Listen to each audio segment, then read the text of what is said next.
ایران جنگ اور مذاکرات دونوں کے لیے تیار ہے۔ تہران کسی صورت دھمکیوں میں نہیں آئے گا۔ ایران کے صدر مسعود پزشکیان نے یہ بات ترکیہ کے صدر رجب طیب اردوان سے ٹیلی فونک گفتگو میں کہی۔ صدر پزشکیان نے یہ بھی کہا کہ خلیج فارس میں بڑی تعداد میں فوجیوں کی تعیناتی کے بعد امریکہ کے ساتھ سفارتکاری کی کامیابی کا دار و مدار دھمکی آمیز رویے کے خاتمے پر ہے۔ یہی موقف ایرانی وزیر خارجہ نے ترکی ہم منصب کے سامنے بھی دہرایا۔ گزشتہ روز یورپی یونین کی جانب سے پاسداران انقلاب کو دہشت گرد تنظیم قرار دینے کے بعد تہران نے جوابی قدم اٹھاتے ہوئے یورپی ممالک کو دہشت گرد قرار دے دیا۔ پاسداران انقلاب کل 1 فروری کو آبنائے ہرمز میں فوجی مشقیں کر رہے ہیں اور اس حوالے سے امریکی سینٹ کام نے بھی خبردار کیا ہے کہ آبنائے ہرمز سے روزانہ 100 سے زائد تجارتی جہاز گزرتے ہیں۔ ایرانی مشقیں محفوظ پیشہ ورانہ انداز میں ہونی چاہیے۔ پاسداران انقلاب اشتعال انگیزی سے گریز کریں، کوئی بھی غیر محفوظ اقدام ناقابل برداشت ہوگا۔ اس کے علاوہ یورپی یونین نے حالیہ احتجاج کو بنیاد بناتے ہوئے ایران پر مزید پابندیاں عائد کر دی ہیں، جس کی زد میں ایرانی وزیر داخلہ سمیت 15 افراد اور 6 ادارے آئے ہیں۔ ادھر امریکہ کا اہم ترین بحری بیڑا ابراہم لنکن خطے میں پہنچ چکا ہے۔ مزید طیارہ بردار بحری جہاز اور لڑاکا طیارے خلیج فارس کی طرف بڑھ رہے ہیں۔ خطے میں اس وقت 40,000 امریکی فوجی تعینات ہیں، جبکہ صدر ٹرمپ ایران کو دھمکیوں کے علاوہ جوہری معاہدہ کرنے کے لیے مذاکرات کی بات بھی کر رہے ہیں۔ اسی حوالے سے بات کرنے کے لیے محمد حسین باقری تہران سے سینئر جرنلسٹ ہیں، بین الاقوامی امور کے ماہر ہیں۔ باقی صاحب بہت شکریہ سر وقت دینے کے لیے۔ باقی صاحب یہ ایک طرف مذاکرات کی پیشکش بھی ٹرمپ کی جانب سے کی گئی، دوسرے جو حالات وہاں بنے ہوئے ہیں وہ ایگزیکٹلی کیا ہیں آپ کی نظر میں؟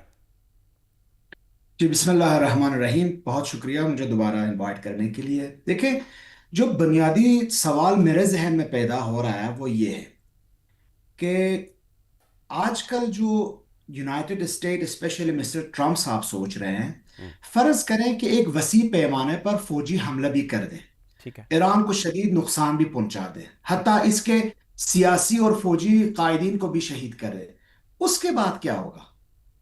ایران میں رجیم چینج تو نہیں ہوگا، بلکہ جو ہوگا وہ یہ ہے کہ فوجی اڈوں کے اوپر حملہ ہوگا اور جتنے بھی یونائٹڈ اسٹیٹ کے علاقے میں اور ہمارے خطے میں انٹرسٹ ہے ان سب کے اوپر ہٹ ہوگا اور اسرائیل کے اوپر ہٹ ہوگا۔ تو رجیم چینج نہ ہونے کی صورت میں اتنا سارا ریٹیلیٹری اٹیک ہونے کے بعد مسٹر ٹرمپ آپ تو پھر اپنے دام میں ہی پھنسیں گے۔ میرا خیال ہے اسی وجہ سے مسٹر ٹرمپ صاحب بار بار مذاکرات کو پیشکش بھی کر رہے ہیں، مذاکرات کی، اور مذاکرات کے بارے میں سنجیدگی بھی دکھائی دے رہے ہیں، لیکن ساتھ ساتھ میں وہ تھریٹ بھی کر رہے ہیں کہ ہم ابھی وار کرنے والے ہیں، ابھی اٹیک کرنے والے ہیں۔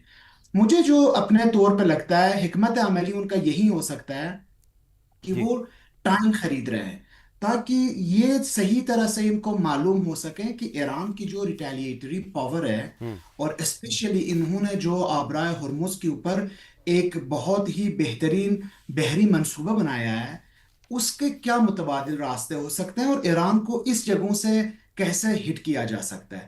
تو اس لیے میرا خیال یہ ٹائم خرید رہے ہیں، لیکن انفارچونیٹلی میرے اپنے مطابق یہ جو جنگ ہے اس کا آغاز بہت جلد ہی ہوگا اور ایران کے اوپر ضرور اٹیک ہوگا۔ آپ یہ بات کس بنیاد پہ کہہ رہے ہیں؟ سٹیٹمنٹس کی بنیاد پہ، یا آپ کو جو انٹیلیجنسیا ہے ایران کا اسے ایگزیکٹلی اس بات کا پتہ چل چکا ہے کہ امریکہ اب حملہ کرنے سے پیچھے نہیں ہٹے گا، جس طریقے سے وہاں بحری بیڑا بھی ان کا آیا، دیگر ڈپلائمنٹس بھی ہو رہی ہیں، یہ وجہ ہے یا اور کوئی وجہ اس کی آپ سمجھتے ہیں؟ دیکھیں، ایک تو بہت سمپل وجہ ہے اور وہ ہے پیسہ۔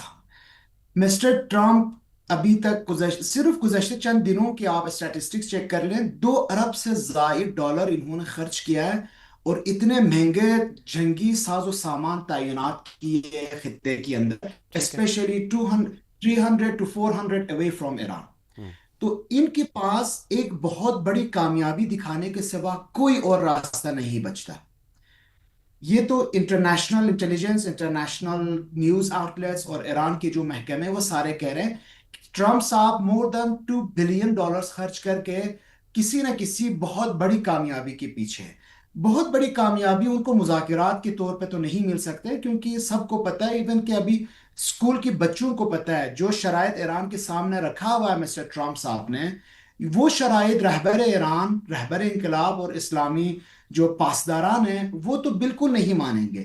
تو اس کے علاوہ بڑی کامیابی اور کیا ہو سکتی ہے؟ اسی بنا پر میں سوچتا ہوں کہ ٹرمپ صاحب یہ پیسہ اتنا خرچ ہونے کے بعد ایک بڑی کامیابی کے ثبوت دینے کے لیے ایک اٹیک کرنے پہ مجبور ہو جائیں گے۔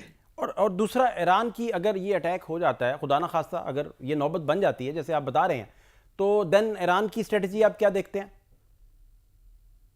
دیکھیں، میں دو اسٹریٹجی کے اوپر بات کرنا چاہ رہا ہوں۔ ایک ان کی جو بحری منصوبہ ہے، میں خود گیا تھا کچھ دن پہلے، بندر عباس کا وزٹ بھی کر کے آیا ہوں، اپنے آنکھوں سے کچھ چیزیں دیکھا ہوں کہ تیز رفتار کشتیوں، بغیر پائلٹ فضائی نظاموں، ساحلی میزائل نظاموں اور الیکٹرانک وارفیئر یونٹس کے ساتھ بحری آپشنز کو یکجا کر کے ایک کثیر الجہتی، جسے ملٹائی ڈومین نظام آپ کہہ سکتے ہیں، وہ نظام ایران کی ہرمزگان اور اسٹریٹ آف ہرمز کے پاس انہوں نے بنا دیا ہے، اور جو دشمن کو سطح پہ، زیر سطح اور الیکٹرو میگنیٹک میدانوں میں بہت بڑا چیلنج کر سکتا ہے۔ اس تناظر میں ایران کی جو آبدوز فورس ہے ایک بالغ اور غیر متوازن نظام کی نمائندہ بھی ہے، جو خاص طور پر آبرائے ہرمز اور اس کے اطراف بحری راستوں میں طویل المدت تصادم کے لیے تیار کی گئی ہے۔ تو میں سمجھتا ہوں ان کے ساتھ بحری جو بارودی سرنگیں ہیں ایک بنیادی جز ہے، جو بحری رفت و آمد کو روکنے یا موڑنے کی صلاحیت بھی رکھتا ہے۔ کہنے کا مطلب یہ، ایران کا ہدف یہ ہے کہ آبرائے ہرمز کو مستقل طور پر بند نہیں کرنا، بلکہ اسے اپنے مرضی اور اپنے مرضی کے مطابق متاثر کرنا ہے، تا اپنے آپ کو ایز اے سیکیورٹی فورس آبرائے ہرمز کے اوپر سب کے سامنے اعلان کر سکے۔ میرا خیال ہے بحری ان کی جو نظام ہے وہ بہت مضبوط ہے، اور اب انشاءاللہ جنگ نہیں ہوگا، لیکن اگر ہوگا تو پھر ہم دیکھیں گے کس طرح یہ یو ایس ملٹری اسٹیبلشمنٹ اور ملٹری جو جنگی ساز و سامان ہے اس کے ساتھ یہ نپٹیں گے۔